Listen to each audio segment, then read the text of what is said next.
全家特浓抹茶拿铁，没有苦涩味，也不腻口。蜜炖蜜桃乌龙茶，口感很轻盈，喝起来完全不腻。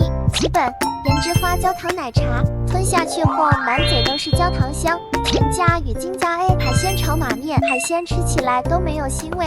全家与金家 A 韩式牛肉饭卷，馅料看起来很多，午后时光重乳草莓奶茶，喝起来没有化学味。其本黑森林莓果圣代，酸酸甜甜的，层次很丰富。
这次全家商品，你们喜欢哪一样呢？欢迎底下留言告诉我哟。我们下支影片见啦！